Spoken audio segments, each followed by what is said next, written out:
Goddess of Victory, Nikke.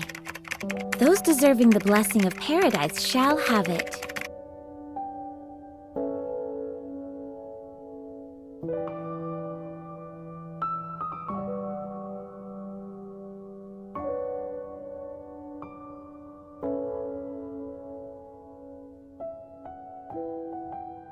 Is this place your own paradise? Intriguing. Goddess of Victory, Nikke, is a South Korean immersive, sci-fi, third-person shooter role-playing video game developed by Shift Up, published by Level Infinite. It was released for Android and iOS in 2022 and Windows in 2023. From this point on, I will call Goddess of Victory Nikke as Nikke for short. Nikke takes place in an apocalyptic world where Earth was suddenly attacked by extraterrestrial mechanical creatures that destroy every living thing, such as humans, as well as destroying the surface of the Earth. Humanity is forced to flee in a secret underground base called the Ark, a paradise they've built to preserve humanity while fighting these mechanical creatures called raptures. Every character, every interaction, every story adds to the game's world building, bond stories of Nikke, and of course, the bakery, which attracted me to play this game to begin with. It's not just some haha, horny sexualized waifu anime girl that I love to be with. No, this game has a lot more to offer. The story, the gameplay, the small encounters, and the history of Nikke. You never intended on letting us enter the Ark, did you? It has been 1 year since the release of the game, and the team really put their efforts into having a thank you video for the first year anniversary. With that for our introduction, ikimasho! In this game, you play as one of the human commanders, giving orders to Nikkes, humanoid androids that have specialized guns and abilities that are used to reclaim the surface from the raptures. You can command up to 5 Nikkes but can only control 1 on your screen. The ultimate goal of the mission is to kill the boss rapture, indicated by a skull next to a visible health bar on top of your screen. Completing the missions will reward you level up materials for your Nikkes to fight difficult raptures for future missions. As the commander, our common goal is to reclaim the surface from raptures while exploring it for resources to improve the Ark's stability and completing assigned missions bit by bit. And that's only the surface layer of this game. Get it? Anyways, learning about the mistreatment of Nikkes inside the Ark, our personal goal is to convince fellow humans living in the Ark to treat Nikkes as humans too, because they are seen as slaves or even lapdogs who will take any order from the higher-ups. And as you guessed from the title of this video, oppression inside paradise. Just like I did. First, what is the Ark? It is a domed city built several hundreds, if not thousands of meters underground. Its only means of transport to and from the surface being elevators scattered about both ends. The network connecting the elevators allows for wide-range traversal to and from various points, but the labyrinth construction means sometimes the elevators malfunction.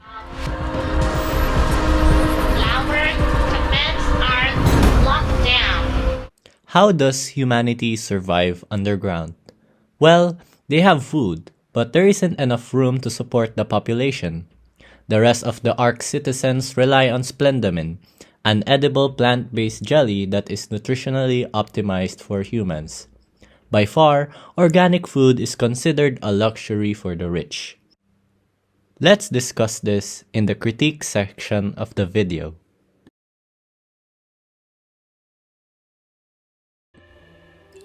Lying down in a somewhat conscious state, we meet a woman named Marian, frantically trying to operate the radio, screaming how her transport ship was shut down. She helps us get resuscitated from cardiac arrest and explains the situation.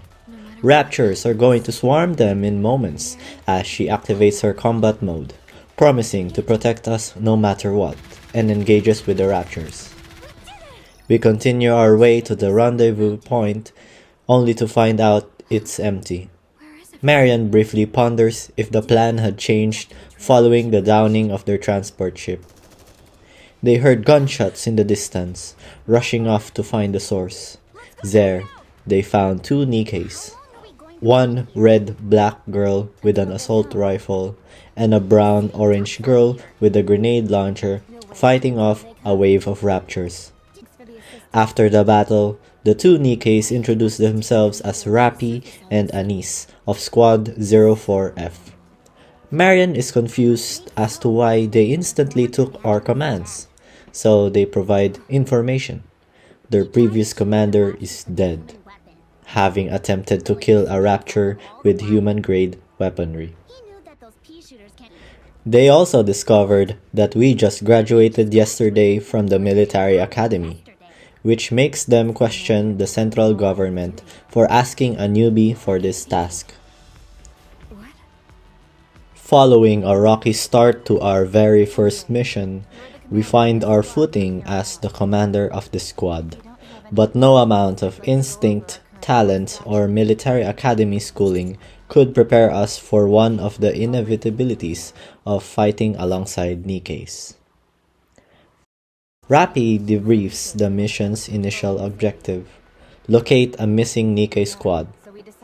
Though the coordinates of the missing Nikke's location are lost with the deceased commander. Marian says she knows and leads the way. They are contacted by an operator from the Ark Intelligence Department named Shifty and Rote, who, after Anis accuses of dooming the ship by leading it into an area full of raptures with anti-air weapons, replies that there should not have been any and starts analyzing the ship's black box. When the squad finally arrives at their objective, Shifty sends her analysis of the ship's black box to Rappy, prompting her to order Marian to freeze. The black box showed that the cause of the ship's explosion came from the explosives meant to be used in the mission. The detonation signal came from Marian. Instead of denying the accusations, Marian starts to repeat "over here," revealing herself corrupted by Rapture influence and acting as a beacon for a Tyrant-class Rapture named Blacksmith. Despite the odds, the squad is spurred on by the commander to defeat Blacksmith in order to rescue the Nikkes it captured, including Marian. The squad wins the ensuing battle, but they find no surviving Nikkes, while Marian lies disabled, brain damaged, and corrupted. According to Ark regulations, Nikkes with brain damage and thus at risk of becoming irregular must be executed. Since Nikkes cannot kill their own, it falls to the commander to do it. Though, he hesitates to pull the handgun's trigger. Marian finally manages to speak through the corruption, thanking the commander for all the times he bandaged her with a smile and pulls the trigger for him.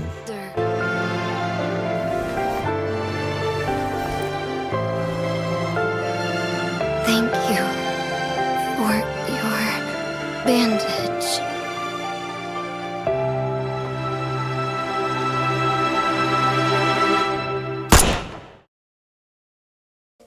The commander silently bandages her head wound and leaves with the squad for the Ark. For some of the following chapters, they will be greatly summarized or skipped as they are not the focus of this critique video essay. I highly recommend you to play the game too.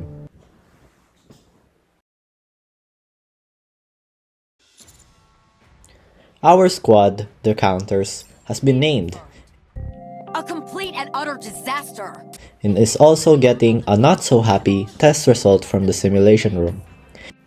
with Neon, an Elysian Nikke, and a self-proclaimed spy, firepower, joining us. We are again sent on a mission to investigate a power station up to the surface. After a handful of shenanigans, we lost the power station's resources from battling a Tyrant-class Rapture Grave Digger. We are banished to a remote outpost beyond the reach of the Ark. Later, as the commander gets settled in the outpost with Anise and Neon, a repaired Rappy from the battle with Gravedigger returns and talks to the commander about the nature of Nikkes and how most people don't see them as humans. Nikkes are not humans. We are weapons. Formidable and unkillable weapons meant for dispatching mankind's sworn enemy, the Raptures. Commander, what do you see us as? I'm flattered that you treat us with human dignity. However, this will only hurt you in the end. In the morning, Shuen, the CEO of Missilis, which is one of the big 3 companies that produces Nikkes, she demands the commander, even torturing him into agreeing, to capture a special rapture along with the wardress squad of Uni and Mihara. It was a secret mission which none of the other big 3s know of.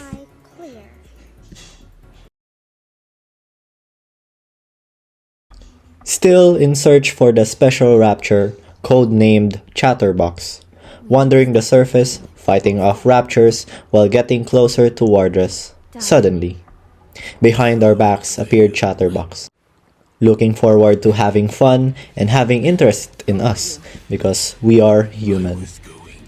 Mihara's ability to switch senses, aka physical sense, with Chatterbox took a turn when he started to tear off his own limbs, which made Mihara collapse and start to twitch as the pain she is taking is far beyond her capacity. Chatterbox threw us high up in the air with his tail, breaking and twisting our right leg as we slammed down to the ground. A mysterious white-haired woman appeared, carrying an anti-ship rifle, shooting a gaping hole within Chatterbox's body. That is when we discovered there are pilgrims, a collective term for Nikkes who wander on the surface. They will be important to the story as we will get involved with them during our times exploring the surface. Be gone, you blasphemous creature! After coming back to the Ark with sustaining major injuries, Nikke, an AI who oversees the Ark, delivered punishments to us, Rappy and Mihara, since they are the captains of the squad, saying that they have failed to protect us and should get their memories erased or a mind wipe. After that meeting, Shuen comes to the outpost, demanding information about Chatterbox and complaining to us on why we contacted the Ark, which the Absolute Squad rescued us from dying. She also added that Nikkes are weapons meant to serve humans, Weapons meant to serve humans. implying that she doesn't care about the lives of Nikkes, unlike us, who view Nikkes as humans. We will be going to the surface to find a research facility after reporting everything from the previous mission. The encounter with Chatterbox with his capability to talk and self-repair, and a white pilgrim with an anti-ship rifle. The research facility contains data about pilgrims and their nature. The research facility was a disaster. It has been overtaken by a Tyrant-class Rapture codenamed Land Eater. And Chatterbox once again appears, trying to kidnap us, only to be saved by the white-haired pilgrim named Snow White, also separating us from the counters. She was hesitant at first, but agrees to let us accompany her, even though we're injured.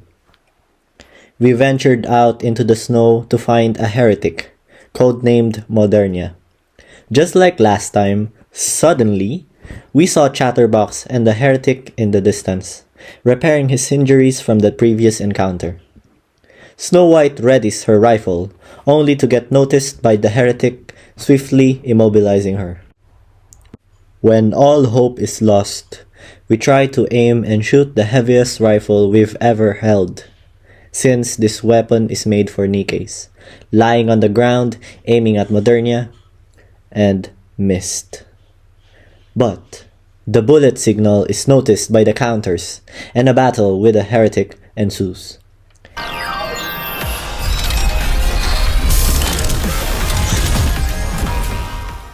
It was revealed that Modernia was the former Marian, who we clearly remember due to how traumatized we are, even me, during the first time we met her.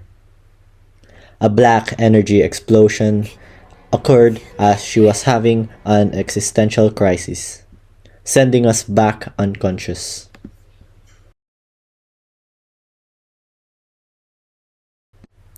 In chapters 8 to 12, we find more information about Vapaus, a man-made bullet manufactured to kill anything, including heretics and the Rapture Queen.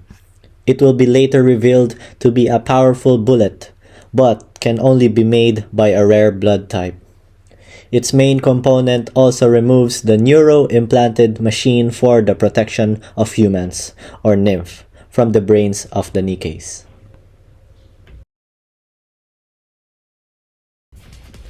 An all-out war was commenced by the Big Tree to apprehend the heretic Modernia, once known as Marian. We took the train AZX, driven by the Infinity Rail squad, to go to the mission area, where we battled a train made by Heavenly Ascension, a terrorist group in the Ark, which was modified by Raptures after its disposal, codenamed Altace and MK6. There, we met Modernia, calling out her former name as we fought her again. Things took a turn when her memories didn't budge and pierced the commander's stomach. That was when Rappy unleashed her power. Red Riding Hood was activated. Eventually, Marian's memories flooded back to her mind as she was getting hurt. Chatterbox suddenly appears out of the sky. Unbeknownst to the counters, Chatterbox corrupted Marian's brain as a last resort, just as when he was about to die in the hands of Snow White. Commander. It was a devastating turn of events.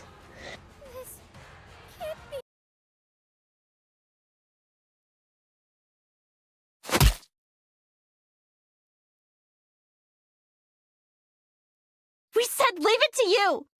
We trusted you! And they made their way back to the Ark, carrying Marian, hoping to repair her brain from corruption. Commander. Unfortunately, given how complex her body structure has become, she must undergo a mind wipe to clear her of corruption. She can't speak yet. You'll have to take it one step at a time. This can't be happening. Who are you,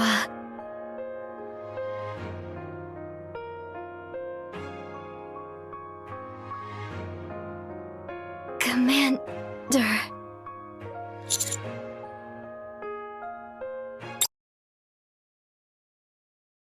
After some time has passed, Marian is ready for society. Yes, very bad. Every organization within the Ark wants her to be researched.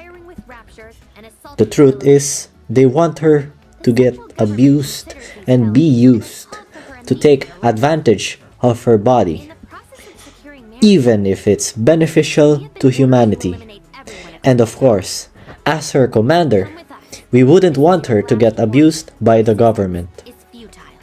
We contacted the Pioneer Squad prior to leaving the surface to take care of Marian and say the last goodbyes because it's for her own good. What? Do you not like me anymore, Commander? I like you, Commander.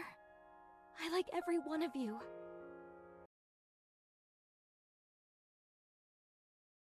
Do not Following the separation between Marian and Commander, we are tasked to different squads inside the Ark, such as the Talentum, to retrieve buried treasures. But, behind everyone's back, Shuen nabbed the Vapas bullet from the Modernia operation and used it for her own agendas. To attain more, she sends the exotic squad to accompany us, which betrayed us and the counters eventually. Saved by Rapunzel, a gold pilgrim who is part of the Pioneer squad, we are taken by her to meet the squad too, eventually reuniting with the counters and getting to know information about Vapas from Pioneer. Meanwhile, after going back to the Ark, Shuen's determination to prove its citizens wrong about the possible negative effects of Vapas is done by fabricating a situation where they will save the Ark. Even fallen from grace, deceived, and exploited, Laplace finds a will to rise once more. I am.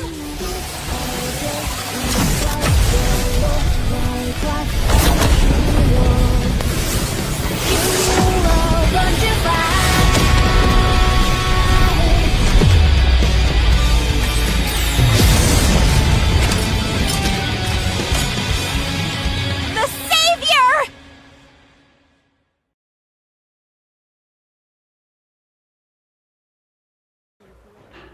In search of a Vapas facility to break Shuen's monopoly of the fabricated situation as she is earning Misilis's money, we stumble upon an unexpected encounter, a new pilgrim squad, a trip to paradise in the surface where fellow humans and Nikkes escaped from the Ark to live in Eden, and a quest to slay a flame-breathing dragon codenamed Nihilister.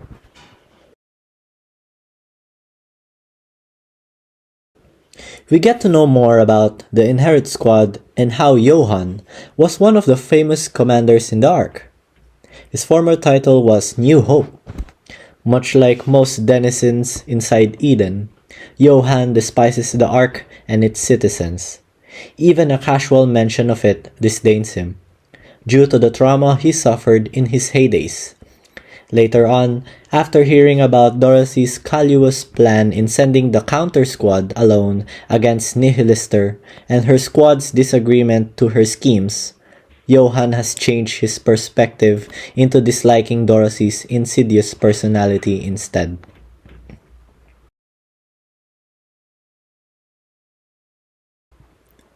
The fight with Nihilister was a fiery one, but a single bullet of Vapas stopped her healing capabilities and retreated. Cecil took everyone for medical tests and discovered that we, the commander, have the rare blood type, an important component for the Vapas bullet. But she tries to dissuade him into using the Vapas bullet for fighting the rights of the Nikkes as fellow humans too. But they need a casing to store the blood, and normal bullet casings won't do.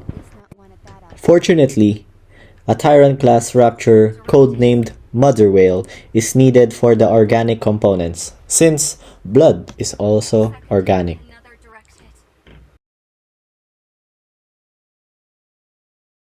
After we made our way back to the Ark again, creating Vapas to free Nikkes from control, we soon realized that everything is in chaos as raptures make their way inside, and there is a hole above the Ark's impenetrable defense, the Dome of Eternity. Nikke tries to monitor every rapture movement and tells the CEOs to dispatch all available Nikkes from different squads to mass produce ones to fight for humanity once again. We plan to meet with her to get more information as to why raptures are invading the Ark, which doesn't even connect to everything as the Ark has been underground for thousands of feet deep in an isolated location. Amidst the chaos, we are in company with the Underworld Queen squad in the Outer Rim. The Underworld Queen talks about their plan to find the ones who started this terrorist attack, which is the Exotic Squad. Help is late to come as many non-citizens have died fighting for their lives from the Rapture attacks. While we were trying to save everyone and fighting the Raptures, we were kidnapped by Viper from the Exotic Squad in a secret tunnel to meet with Crow and Jackal. A one-sided negotiation is successful for them, taking us to Exotic's hideout, revealing their other plans, and they also cost the hall above the Dome of Eternity. They want to seek the only answer to this question. What will be the Ark's ultimate decision? Referring to the Rapture invasion happening now and the mistreatment of Nikkes and humans in the Outer Rim. They want to see how different Nikkes and humans are, unlike how they are portrayed in TV shows. Their ultimate goal was to voice out the problems that there is a social issue. They also didn't want to resort to violence, but it's the only way to let the people know that there is discrimination against Nikkes. We barely escaped from the hideout, using the smoke grenade from which the Extrinsic Squad appeared. Later on, we pursue Crow and Viper to Missilis's medical center. Shuen getting betrayed by her own creation, Wardress, not obeying her orders. That's when the real talk starts. To be fair, Shuen was really treating them like shit. A crazy Uni is beating Shuen for all she can, Mihara trying to stop her as she already made her point, and it has gotten too far to the point Uni shot herself with the Vapas to go on a murder spree. Crow and Viper arrive at the gruesome scene caused by Uni alone and killed her. Crow makes sure that our friends die and to witness our fall from grace as we are still conscious. That's when she suggests that we should kill her, but at the cost of our goal to help Nikkes. Eventually, we recover for some time, catching up to Crow and Viper, with a determination to kill them, but deep down, we don't. Unfortunately, Viper dies from Shuen pressing the wrong detonation button from her phone. In her last moments of her life, she realized that everything she did was wrong and she was used by Crow. We continue to chase Crow, going to the surface and slamming her down to the ground with all the force we can. We have the opportunity to kill her now. Instead, Rappy appears and shoots her because she doesn't want us to fall from grace. After a long time, we got reports from Rappy, Anise, and Neon. Neon reported that it is confirmed that Crow was the ringleader behind the string of events. Anise reported that Doban from the central government accuses the Underworld Queen of treason, and Mustang, as the Tetra CEO, must be responsible.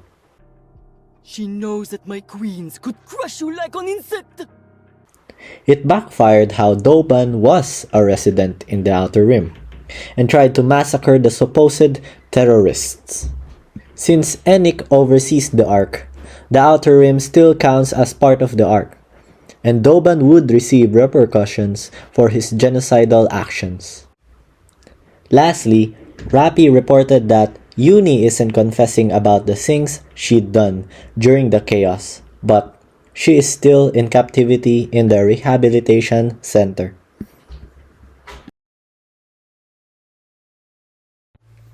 Now, everything has been recapped for the main story. Let's discuss about the hierarchy division inside the Ark, and why it is inevitable with evidences from our summary. The Ark and the Outer Rim are different places. Similarly, they are like the walls from the anime Attack on Titan, separating them like a hierarchy. The Ark is the main place where sovereigns and quotidians live together, living a normal, happy life, while outside the Ark is the Outer Rim, the area that has become so lawless that the central government has largely given up trying to enforce order. Recently, the Underworld Queens handles the order, but other forms of social issues such as poverty are still in place. The Ark's residents despise the Outlaws, viewing them as parasites leeching off the Ark. No one would even bat a single eye to their defense. As for anyone who would defend Outlaws, that would be other Outlaws, none of whom have civil rights to begin with. If Outlaws were to try to protest in front of the central government, even non-violently, no one in the Ark would tolerate that. So, in the end, Outlaws have no other way to express their discontent beyond violence. In Crow's Bond story, she talks about her life as an outlaw before becoming a Nikke, seeing the filth, both literally and metaphorically.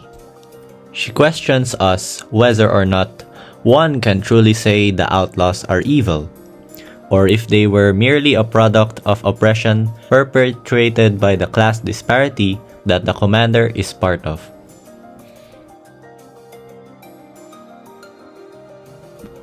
The class disparity is shown in the game's main story, from the 1st to the 24th chapter, as evidenced by being a freshly graduated commander who got sent out on a dangerous mission to the surface. It's making me feel like we are just used as a replacement when another commander dies. The policy of killing a corrupted Nikke also struck me with unanswered questions. Can we at least save her? Can we at least do something to save her?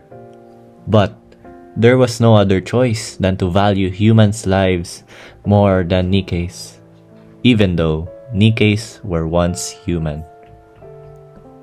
To the next chapter, Xuen, the CEO of Missilis, violently persuaded us to go on a secret mission, showing that we as a newbie commander are looked down upon as a tool to get anything she wants, like a spoiled brat but with actual torture devices to force us. Xuen even added that Nikkes are weapons meant to serve humans. Isn't that already a concept of slavery, in which Nikkes have no rights? With Enic delivering punishments for Nikkes that have failed to protect their commander, I think the AI's judgment is influenced by the humans' lives are more valuable than a Nikke, which can tell us things that have changed throughout the history of the Ark.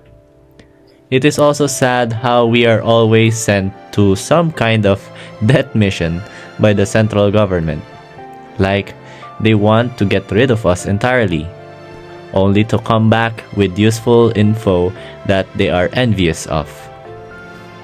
But to say that, it doesn't really matter because we are working for the central government to serve the people of the Ark.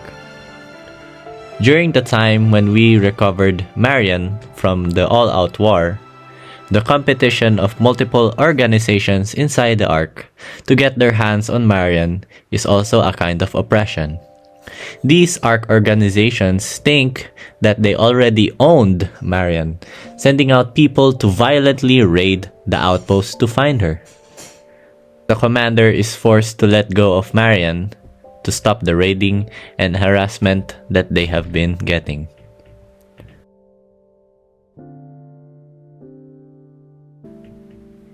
Well, Vapos is an exceptionally powerful and political bullet. Everyone wants to get their hands on it after they knew what it does. Everyone inside the Ark will exploit it, turning Nikkes into massacre machines that can kill humans.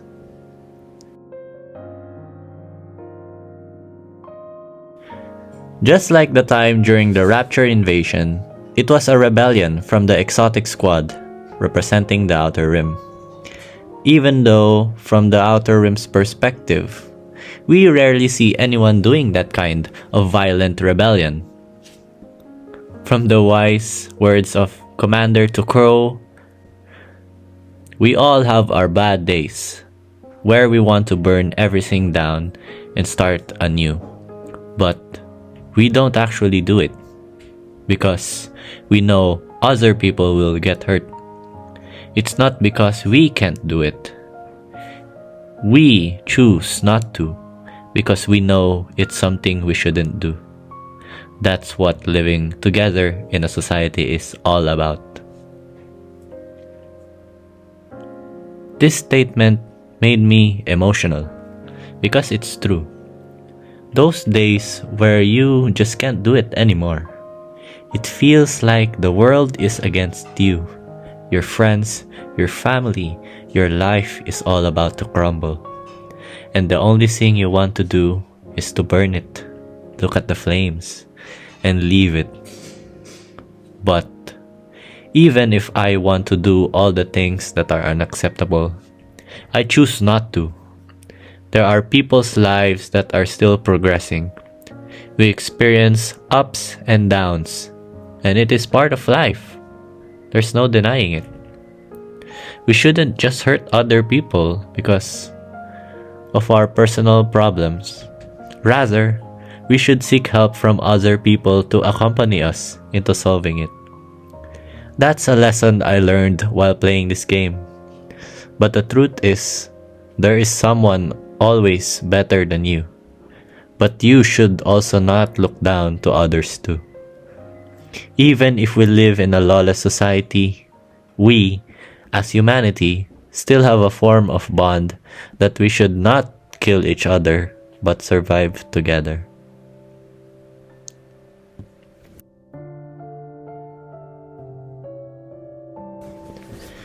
People from the ancient times have strived for power, glory, and wealth. In the future of this game, however, the Ark's division of hierarchy is inevitable, seeing as there is an apocalyptic setting going on, and humans will choose to send Nikkes to be disposed of for progress to reclaim the surface. The sovereigns still have their wealth, enjoying their luxurious lives as time passes by. Even the perception of Nikkes has changed from goddesses of victory to expendable tools used for entertainment. This wasn't the case from the past. The first generation of Nikkes, like the pilgrims, were revered as goddesses, the only hope mankind could count on. But as time went on, and the war ground away at people's minds, the military devised new ways to control and arbitrarily shackle the Nikkes, stripping away rights and protections until things became as they are now, with Nikkes being at least best feared as monsters and at worst beaten down out of fear. In the Overzone event, the story is a flashback to a time before the Ark was fully built. The legendary Nikkes of the Goddess Squad spent several years defending the border to give the remnants of humanity time to finish Operation Ark Guardian, which is to build the Ark and set it from the outside. Dorothy, as the leader of the squad, managing the dwindling morale of her remaining squad, contacting the Ark after so many times that eventually a representative, Oswald, gave their squad a few more missions to complete. Dorothy's mental health deteriorated, seeing her deceased friend that she killed because she was corrupted. As Oswald conveys to the Goddess Squad that the central government refuses to let them inside, promising only that they would be remembered in statues and history books as heroes who saved humanity. Lies, unrealistic promises, and betrayal. Dorothy's desire to get revenge on the Ark still remains after so many years since the Goddess Squad separation. There, she meets a Nikke of the Ark, discontent with her mistreatment, coming to find like-minded people that would gather and found Eden for all of Dorothy's vengeance. So, what is the point of discussing the past or the history of Nikke? Well, seeing as the Ark sealed off the Goddess Squad to be remembered as heroes, which we know from the main story, it was all just fabricated to deceive humanity from the shady things that the central government has been doing for the past years. The Goddess Squad is powerful, or was powerful, and I do believe that the reason that the central government left them to wander the surface is to make new models for Nikkes as their own, to use them. And Goddess can also rebel if they were mistreated.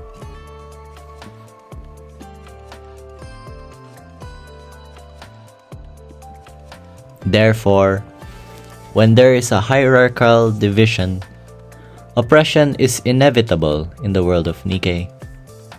The Ark is perceived to be a safe haven or a paradise similar to Eden. But in reality, it is a competition for political power, just as the residents of the Outer Rim and Eden have said. The Ark's residents don't know what is going on behind the scenes, only seeing Nikkes as their heroes in TV shows. The media reporting incidents to the public to make money out of greed, and the worst of all, the central government not caring about Nikkes and the Outlaws' lives as they are seen as tools and trash respectively, only using them for excuses to make the lower class miserable. The apocalyptic setting contributes to the hierarchy division, as individuals will do anything to survive, even sacrificing their own kind.